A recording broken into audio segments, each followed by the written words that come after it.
증거할 하나님의 말씀의 제목은 서로 받아 하나님께 영광을 돌리라. 로마서 15장 1절로 13절. 우리가 14장부터 계속 같은 내용의 반복이 되는데 제목은 서로 받아 하나님께 영광을 돌리라. 제목을 한번 따서 봅시다. 서로 받아 하나님께 영광을 돌리라.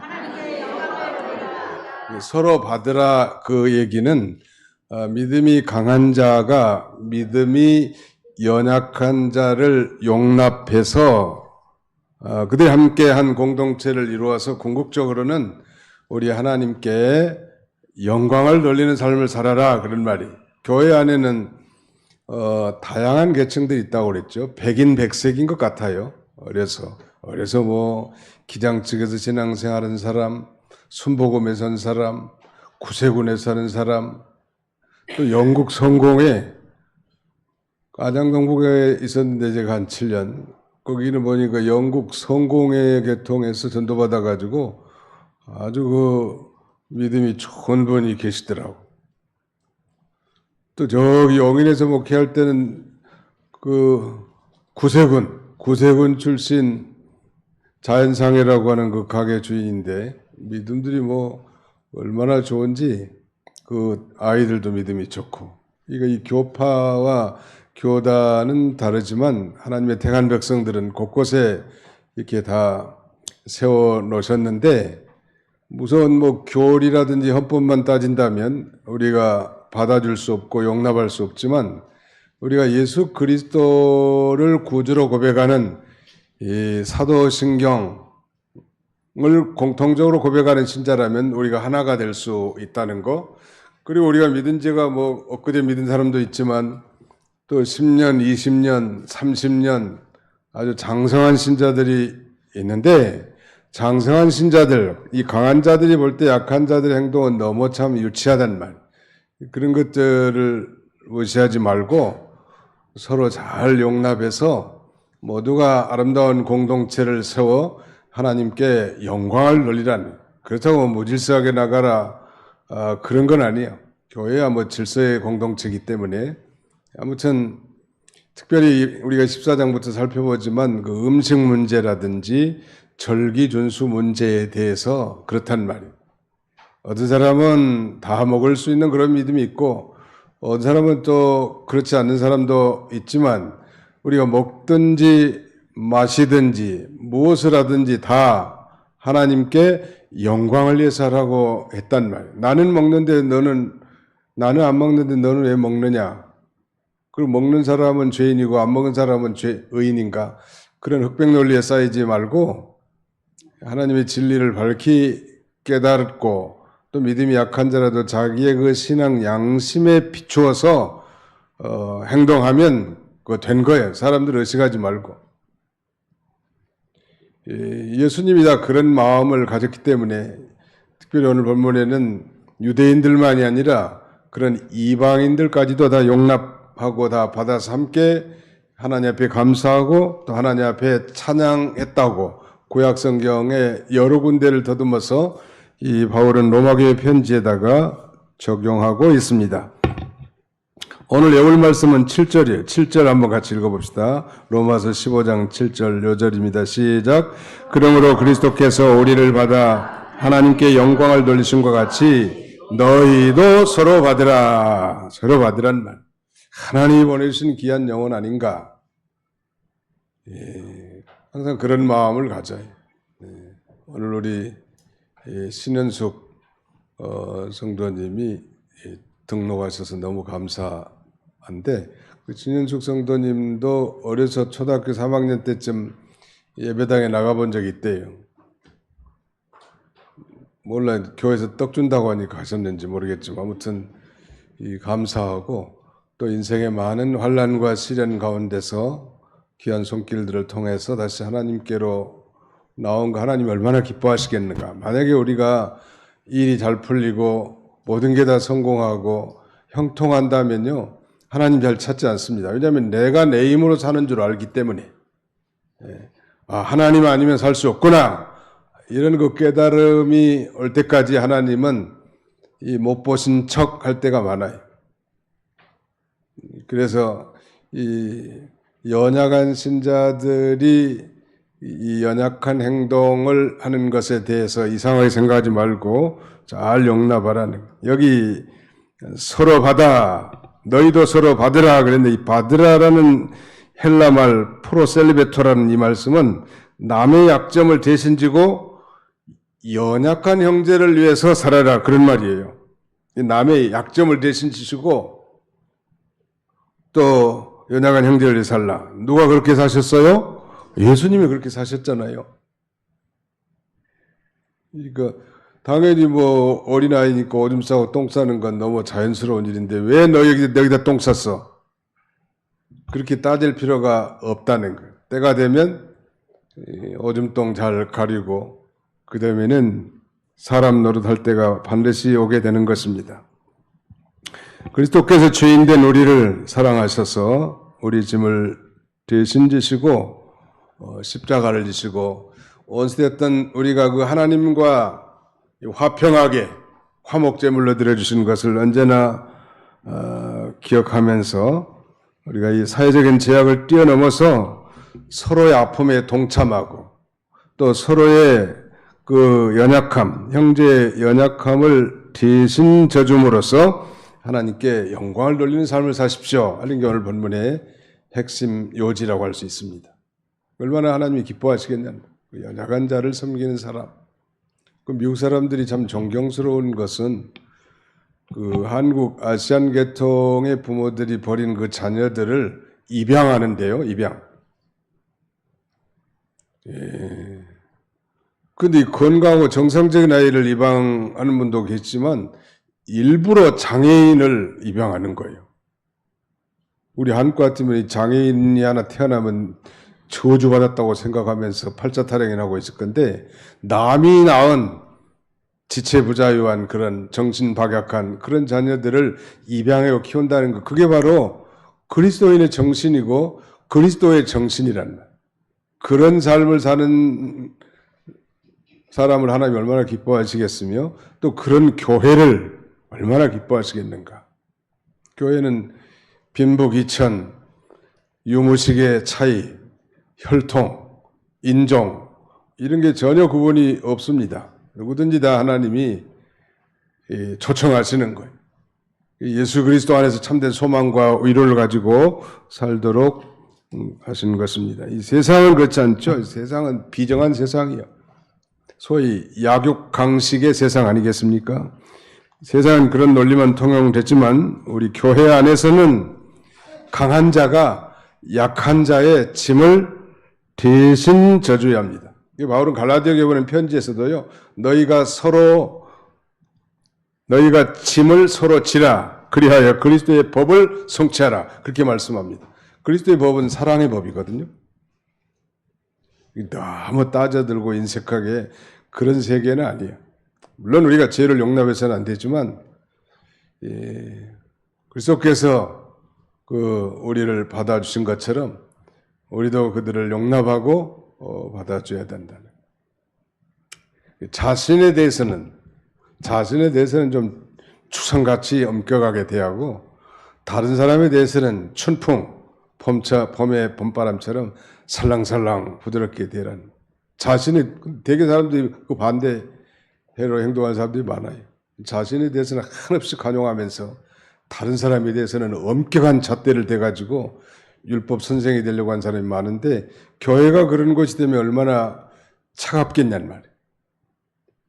자신에 대해서는 아주 엄중한 자세로 채찍질하고 다른 사람은 살랑살랑 봄바람처럼 대해주는 것이 우리 그리스도인의 자세라고 설명됩니다. 1절로 2절은 이웃을 기쁘게 하라는 거, 그 다음에는 3절로 7절까지는 서로 받으라는 거, 마지막 8절 23절은 소망이 넘치기를 간구하라는 거에 대해서 말씀하고 있습니다.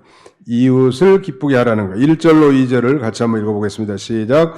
믿음이 강한 우리는 마땅히 믿음이 약한 자의 약점을 담당하고 자기를 기쁘게 하지 아니할 것이라. 우리 각 사람이 이웃을 기쁘게 하되 선을 이루고 덕을 세우도록 할지니라.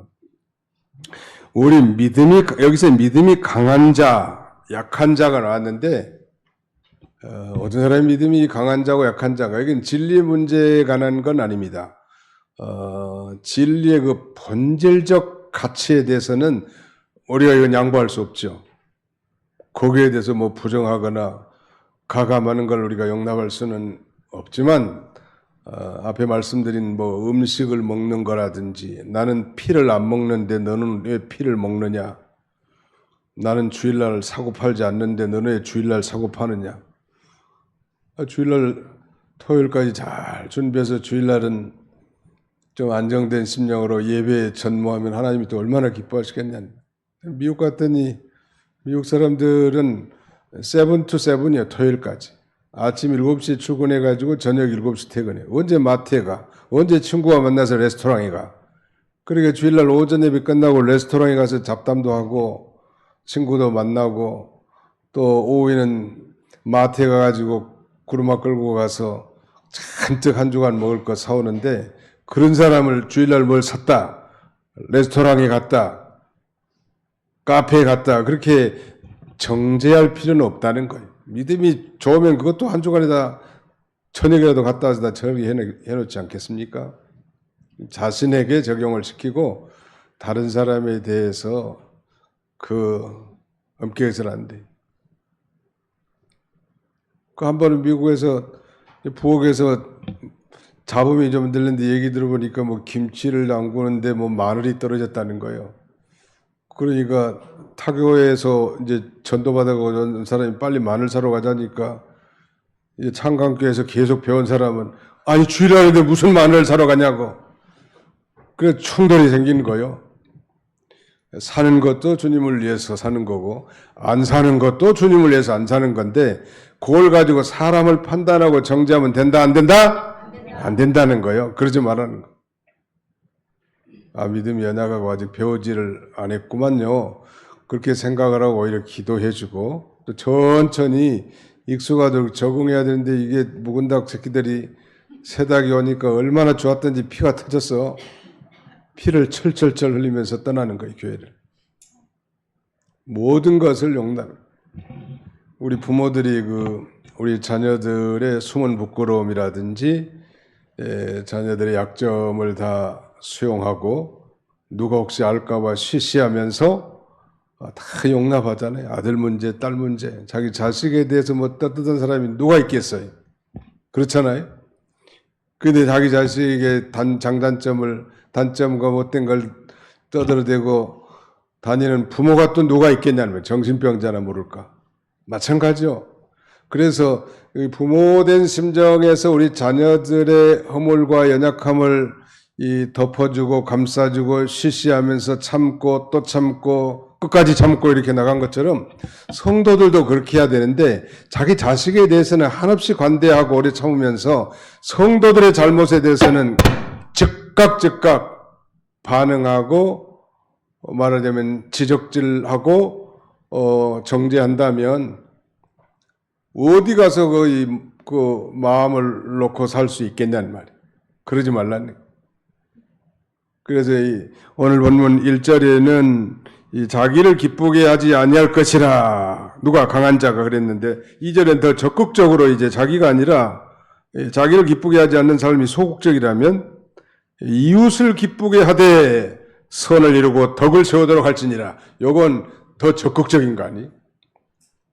이거 어떻게든지 성숙한 그리스도인일수록 이 자신을 위해서 살지 말고 다른 사람을 위해서 살아가는 거 이게 성숙한 자예요. 남의 유익, 자기의 유익을 묻지 마. 우리 장로님도 그렇게 기도하셨는데 오전에 자기를 위해서 기도하지 말고 남을 위해서 사는 거. 다른 사람의 유익을 구하는 거. 우리 김우영 집사님이 기도를 너무 은혜스럽게 하셔서 이 양반이 젊었으면 내가 좀 신학교라도 좀 가게 할 건데 그런 생각을 종종 하는데 요새는 몸도 많이 약하시고 이명이 좀 오셨다. 이명 집사님이 참 기도해 주시라. 너무 은혜스럽게 기도를 잘하셔요. 그렇게 목사님도 그렇게 기도 잘 못해. 아무튼 자기의 유익을 위해서 살지 말고 다른 사람의 유익을 위해서 어떻게 하면 이 다른 사람의 그 필요를 신속히 발견하고 채워주는 삶, 이것이 이 성숙한 그리스도인의 삶이. 다른 사람의 약점을 신속하게 발견해 가지고 나팔 부는 것이 아니고 오히려 덮어주고, 좋은 점은 소문내고 칭찬해주고, 나쁜 점은 오히려 자기 자식 감춰주는 것처럼 감춰주고, 그런 공동체가 되면 얼마나 기쁘고 아름다운 공동체가 되겠는가, 우리가 좀 생각할 수 있겠죠. 그 다음에는 너희도 서로 받으라. 서로 받으라는 거예요. 어떤 경우에나 그리스도를 우리가 본받을 때 이것이 가능한데, 예수 그리스도를 본받아서 약한 형제를 믿음으로 잘 받아서 하나님께 함께 영광을 돌리도록 그렇게 편지하고 있습니다. 자, 5절로 7절을 또 같이 읽습니다. 5절로 7절 시작. 이제 인내와 위로의 하나님이 너희도 그리스도 예수를 본받아 서로 뜻이 같게 하여 주사 한 마음과 한 입으로 하나님 곧 우리 주 예수 그리스도의 아버지께 영광을 돌리게 하려 하느라. 그러므로 그리스도께서 우리를 받아 하나님께 영광을 돌리신 것 같이 너희도 서로 받으라. 교회 공동체 그 일치를 강조하는 마치 공식처럼 이렇게 세 가지. 그 방법은 예수 그리스도를 본받는 거예요. 부부가 한마음 한뜻으로 산다는 게 쉽지 않아요. 결혼식장에서는 그렇게 강조합니다만, 살다 보면 인간들이 이렇게도 다를 수 있을까 하는 걸 늘 하게 되는데, 그래도 하나가 돼야 되지 않겠어요? 결혼을 했다면. 어디 가면 하나가 될 수 있을까? 성경은 예수님의 마음을 품으라는 거예요. 예수님의 마음의 두 가지 특징은 겸손과 온유의 마음이 서로 겸손하는 거예요. 상대를 높여주고. 그 다음에 좀 부드러워야 돼, 부드러워. 사람이 좀 부드러워야 돼. 너무 여자가 남자 같고, 남자가 여자 같으면 그거 어울리지 않아요. 어떤 교회 최임순 권사라는 사람이 있는데, 그 집에 냉장고에 가서 뭐라고 써진지 붙었는데, 그렇게 써졌더라고요. 유순한 대답은 분노를 시게 하여도 과격한 말은 노를 격동하느니라. 그분의 요절이에요. 본인이 그렇게 못 산 모양이에요. 그렇게 살게 해달라고 하나님 앞에 기도하면서 냉장고에다가 성과를 붙여놓은 거예요. 유순한 대답은 분노를 시게 한다는 말이에요. 남편이 한마디 했는데 2마디, 3마디 달라붙으면 그거 뭐가 되겠어요? 과격한 말은 노를 격동하느니라. 부드럽게 하는 게 참 중요할 것 같고요. 성숙한 그리스도인일수록 부드러워지는 것 같아 보니까. 저도 성숙하지 못해가지고 잘 부드럽지 못한데 아무튼 좀 부드러워지는 게 중요해요. 부드럽게 얘기하는데 거기다가 어떻게 하겠냐는 말이에요. 자, 여기 교회 공동체가 하나 되는 핵심인데 방법은 예수님을 본받으라는 거. 그 다음에 그 결과는 5절 하반절은 뜻이 같게 하여 그랬고요. 6절 상반절은 한 마음과 한 입으로 그랬고 7절 하반절에는 서로 받으라 그랬습니다. 예수님을 본받되 그래서 서로 뜻이 같게 하고 한 마음과 한 입으로 하나님과 우리 주 예수 그리스도의 아버지께 영광을 돌리고 그 다음에는 서로 받으라. 그리스도께서 우리를 받아준 것처럼 우리도 받아주는 거. 교회가 그래서 손해도 날 수 있어요. 저한테는 편지들이 많이 오는데 어디서 제일 많이 오는가 하면 교도소에서 많이 오요. 교도소. 그게 이 사람들이 교도소에 있으면서 아마 그 전국에 있는 교회 연명부를 갖다 놓고 다 무작위로 보낸 거예요. 그리고 목사님들은 마음이 약하고 어떤 놈이 속을지 모르니까 하나라도 속으면은 돈이라도 붙일 줄 알고 그런 거예요.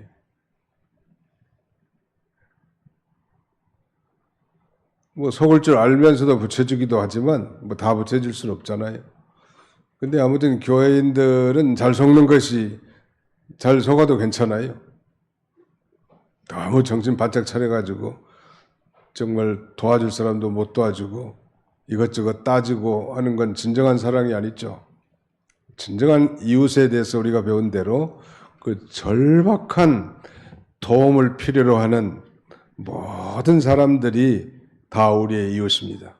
국가를 초월하고 민족을 초월하고 이념을 초월하고 교회를 초월하고 신불신을 초월해서라도 절박한 도움이 지금 필요하다. 그 사람이 바로 우리 이웃이라고 예수님이 말씀해 주시는 거예요. 우리는 되게 한정을 짓고 우리하고 연고에 있는 사람, 관계에 있는 사람, 이런 사람에 대해서는 선한 손길을 좀 내밀지만 나하고 상관없는 사람에 대해서는 너무 무정하죠. 예수님은 전혀 아니에요. 원수같이 여긴 그 사마리아 사람도 사랑하고 오히려 그들이 강도 만난 자를 더 친절하게 긍휼의 눈빛으로 도왔던 것처럼 아무튼 교회가 그렇게 된다는 목적은 교회 공동체의 일치, 교회 공동체가 하나 되게 하는 목적은 하나님께 영광 돌리는 것입니다.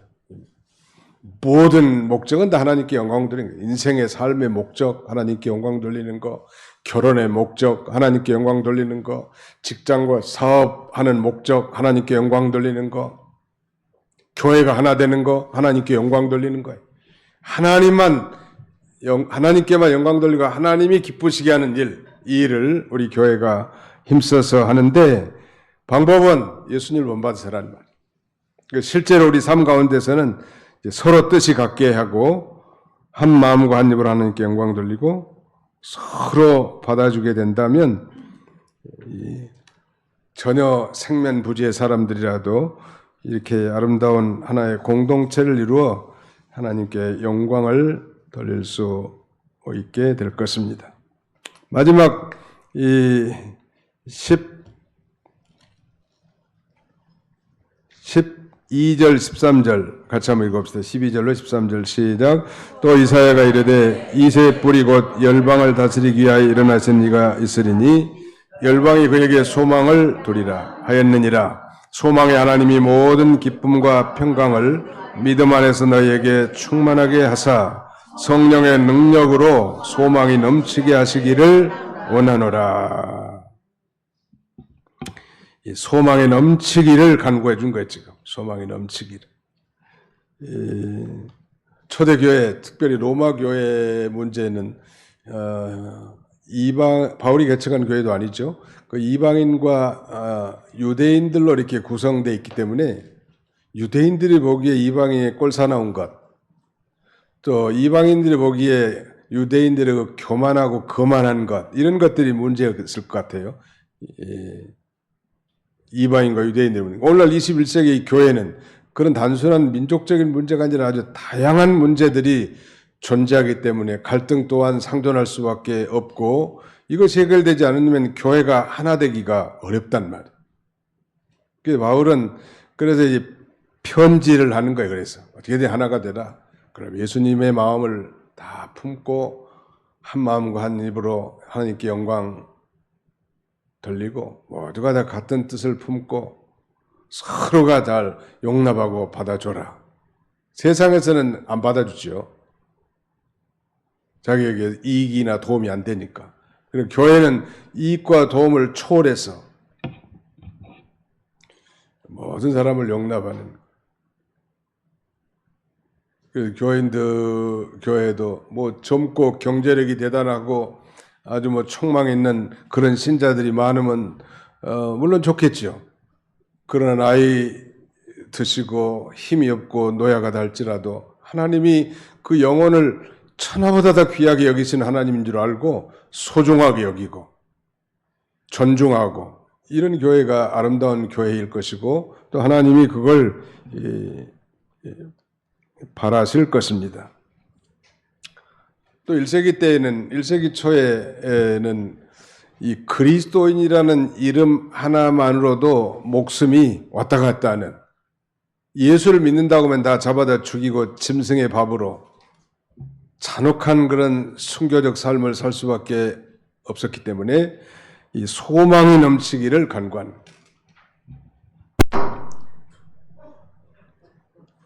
우리 그 양주에 그 고업중앙교회가 이번에 예배당을 하나 사서 저 부지런히 지금 수리하고 8월 29일 날 입당 예배하는데 많이들 참여하시라.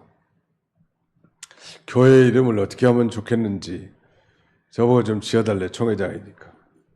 그래서 이 교회 이름을 산소망교회 이렇게 지었습니다. 이제 확정을 지었어.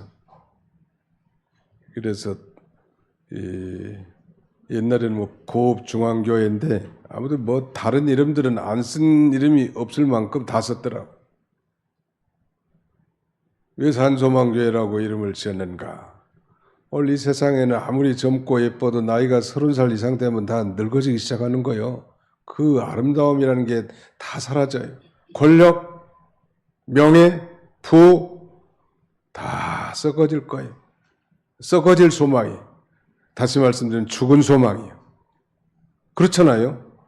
내가 죽음과 함께 모두가 없어지니까요. 근데 우리의 소망은 통일이 아니고 우리의 소망은 무슨 소망이다? 산 소망이래. We have a living hope. 우리는 살아있는 소망. 왜? 사실은 이 소망은 우리의 죽음과 함께 다시 새록새록 커지고 분명해지고 확실해지는 소망이기 때문에. 우리의 소망이 우리를 결코 좌절케 하지 못할 그런 소망이란 부활의 소망. 예수님 재림하시면 우리가 육체적 부활할 소망이 있습니다. 예수님이 재림할 소망이 있습니다. 또 우리가 장차 하늘나라에 가서 영원히 살 소망이 있습니다. 산소망. 그래서 그 교회가 산소망을 가지고 어느 분이 나보고 새 희망 교회가 어떻겠냐고 그래서 희망이란다는 너무 세상 사람들이 많이 쓰는 것 같으니 소망이 좋겠고 소망 교회는 얼마나 많아 대한민국에 100개도 넘을 거야. 근데 산소망 교회는 별로 없는 것 같아 거의. 그래서 산소망 교회라고 이름을 지어드렸는데요. 다 좋아하신대요. 산소망 교회로. 여러분들도 한번 가보라고. 그래서 그런 소망. 근데 뭐 소망만 있으면 그거하고 나하고 무슨 상관입니까?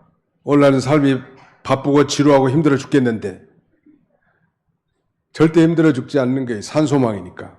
여러분 이건 미래지향적인 소망인 것은 분명하지만요. 우리 그리스도인들의 이 소망이라는 것은 영혼의 닷과 같아서 우리를 요동하지 않게 해줄 뿐만 아니라 둘째, 이런 소망을 가진 자는 자신을 날마다 깨끗하게 하고 셋째, 이 소망은 오늘 현재 우리의 삶을 충실하게 해주는 소망이. 아멘? 아멘 소리가 이쪽은 시원찮고 못 보니까.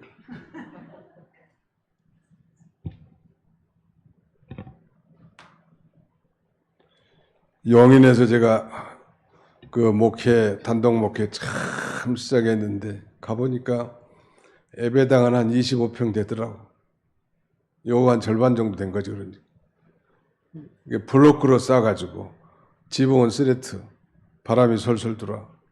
그 옆에다 또 달싹달싹 붙여가지고 사택이라고 있는데 겨울에는 세수대 물 부으면 다 얼어붙어. 그래도 참 감사. 한데 화장실을 가보려고 하니까 화장실이 도저히 눈 뜨고는 큰일을 못 보겠더만. 화장실 가자마자 화장실을 개혁하기 시작했습니다. 예배당을 짓기는커녕 화장실을 바로 세워야 되겠다. 연부할 사람 연부하시오. 이거 연부할 사람 연부하시더라.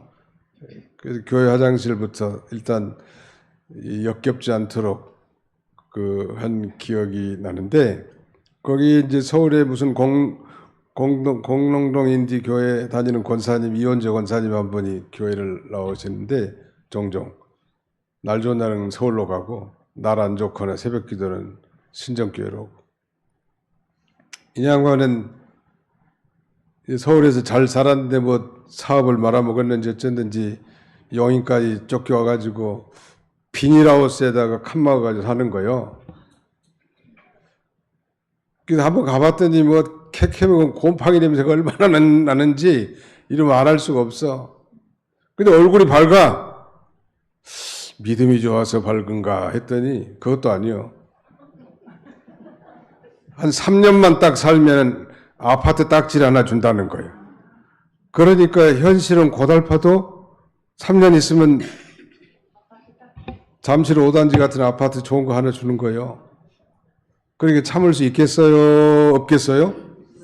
아무리 힘들어도 참으면 딱지가 나오는, 못 참으면 못 나오죠. 그러니까 이분의 소망은 아파트 딱지요.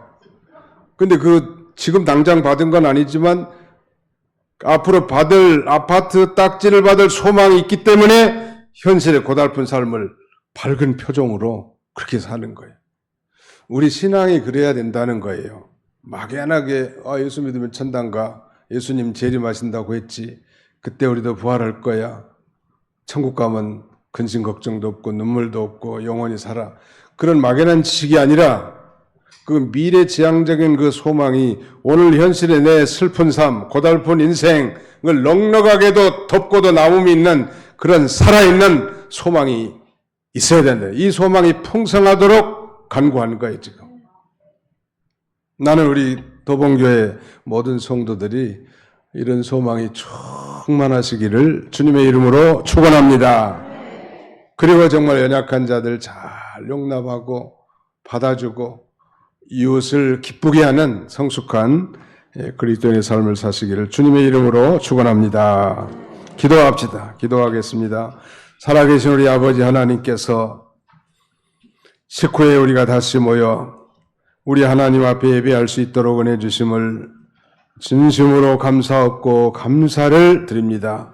서로 받아 하나님께 영광을 돌리라고 했사온데 우리가 과거에 그렇게 살지 못했어도 이제 하나님 말씀을 받았으니 우리는 연약하지만 우리 안에 계신 성령님의 인도와 주장을 받아 우리의 중생한 영이 하나님이 기뻐하신 뜻을 품고 순종함으로 이 놀라운 역사, 아름다운 공동체를 세워나가는 우리 모든 성도들이 다 되게 해 주시옵소서. 우리의 소망은 산 소망입니다. 죽은 소망이 아닙니다. 이 소망이 오늘 우리의 슬픈 인생, 고달픈 인생, 피곤한 인생, 참으로 절망과 좌절, 시리와 비탄에 쌓인 인생을 새롭게 해주시고 흔들리는 세상 가운데 영혼의 닷과 같이 견고하게 해주시고 그 소망으로 인하여 날마다 자신을 깨끗하게 하며 거룩한 삶을 살아가는 우리 모든 교우들이 다 되게 해주시옵소서. 예수님의 이름으로 기도하옵나이다. 아멘.